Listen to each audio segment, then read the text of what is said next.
In this video, I wanted to cover the GOE process. It seems that it is GOE intake time coming up for August, September, and October. So I wanted to give you my experience and kind of the timeline that I went through, just so that you can have a guideline and see what you might expect for your experience, because apparently there's not really a timeline or guide. I will just give you my experience, okay? So first off, I applied, hold on, let me look at my phone. I had to write this down because I didn't want to get anything wrong.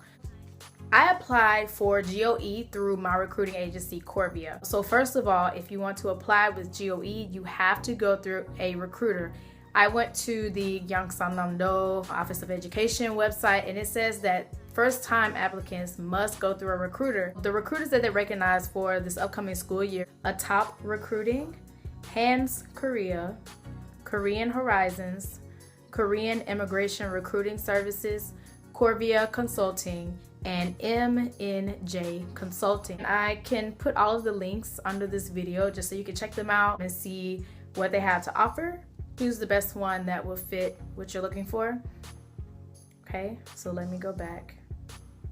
Okay, so I applied to GOE through Corvia Consulting, and I applied around June because previously I applied for Epic and I got rejected, so I went and applied for GOE in June.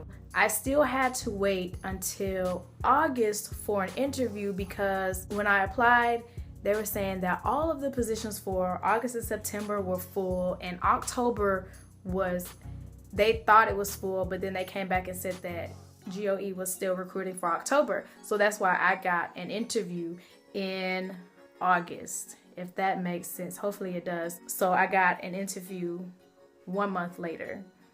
Okay. Well, after my interview, I waited 2 weeks to hear back whether I was accepted or not. And thankfully I did get accepted. I read my acceptance letter, woohoo, had a short party, and then I accepted the job. And then I had 2 to 3 weeks to submit all of my documents, all of my final documents, and have them sent off to Korea. And let me tell you, it was a struggle trying to get all of my documents ready. So, I mean, just as soon as you can get those documents ready, get them done, get them apostilled, because you never know when they will need those documents. Because there was one document that I needed apostilled, and it took forever. I don't think I sent it in until like the week before I was leaving to go to Korea, and that was pushing it. So anyway, I had to get those docs, buy my plane ticket, and get ready to move out of the country. By the time I submitted those documents, it was the middle of September. Okay, so let me go back. I applied in June, interviewed in August, got accepted end of August, and then started sending my documents by the last week of August and the first 2 weeks of September, and maybe a week after that. And then September 27th, I was on the plane heading to Korea, gone, like out. So it kind of moved really fast. It was crazy. So I got accepted and I was out within a month or two. Crazy, I know. So yeah, that's basically the timeline that I was in. So June, July, August, September, about 4 months with GOE from the application process and being sent to Korea. I want to go ahead and answer some other questions that I have received about recruiting agencies. So someone asked me if I had used any other recruiting agencies, and no, I only used one. I only used Corvia Consulting because I didn't feel the need to apply for another recruiting agency, because Corvia pretty much took care of me and, you know, sent me all kind of jobs and helped me find GOE or any other academies or private schools to go teach at, since Epic didn't work out. I personally wanted to be in a public school, so I just waited for GOE, and I didn't want to do a private school, so I just kind of just left them to the side. After I arrived in Korea, you know, I think I've already talked about this in another video, but I spent 2 days in Korea without knowing where my placement was. I was in Korea by myself, not knowing the language, not knowing anybody. I was pretty much taking on this new world by myself. And so the third day I was in Korea was the actual orientation day. And orientation, of course, one day we did bank accounts, we were filling out paperwork for GOE, just those final documents that they needed. We went and did our medical check, and then our co-teachers came and picked us up. During orientation, we might have talked a little bit about living in Korea or something. I can't really remember. It was so short. I don't even remember what we talked about. I don't. At the end of the day, our co-teachers came and picked us up. And so just from my experience, I can't speak for anyone else, but my co-teacher, she took me back to my city, showed me my apartment, showed me the school, and I met the principal, vice principal, and some other teachers and everything. They were so excited. Then my co-teacher, she helped me set up my cell phone. I had to buy a Korean cell phone. Woo! I had to give me a service.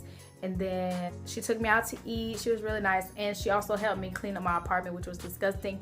And I actually talked about that in one of my other videos, I think for a second, but it was disgusting in here. She helped me clean it up some. And then that was the end of orientation day. So all of that happened in one day. So it was literally like fast. And so orientation is also when you find out your placement, which schools you'll be at, if it's 1, 2, 3, 4, 5 schools. I know one person has 5 schools and they teach at one school each day. I was like, no, how, Sway? How, Sway? I'm like, that kind of sucks because you can't really bond with your students because you only see them once a week, one class. Like, that sucks. But I found out I had 2 schools. I worked at 2 middle schools, 1 all boys and 1 co-ed.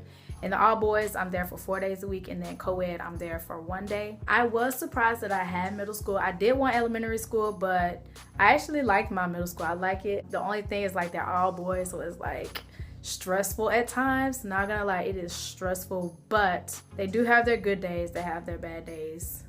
And that's gonna be at any school. Some schools are better though. Some schools, your kids are gonna be like heaven, and some are just gonna be rough. It's just the luck of the draw. You don't know what you're gonna get until you get here. So, you know, good luck. You know, that even goes down to your co-teachers, the other teachers in the offices, the principals, the vice principals. It all varies. Whether they're good to you or they're bad to you, you don't know. You have no idea until you actually get here and you're in the mix with them. I will say, take heed, try to be on the good side, because if you get on the bad side, it's not gonna be good for you, because for some reason they hold grudges or something, and if you make them mad, they might be mad at you forever. I just hear stories. It hasn't happened to me, but I have heard a story where the co-teachers they couldn't stand the foreign English teacher anymore, and then they were on bad terms for the rest of the school year. So I would say try to be just nice to them. Try to be, I don't know. You'll hear more tips and stuff when you get here. It's just a lot to talk about in one video, and this video is already long. Any more questions, anything else, just, you know, let me know in the comments. If you need my email, let me know, and we can email back and forth. There's no problem. Ask me anything that you need. I just want to be helpful to you. That's gonna take care of this video. I will see you in the next one, okay? Bye.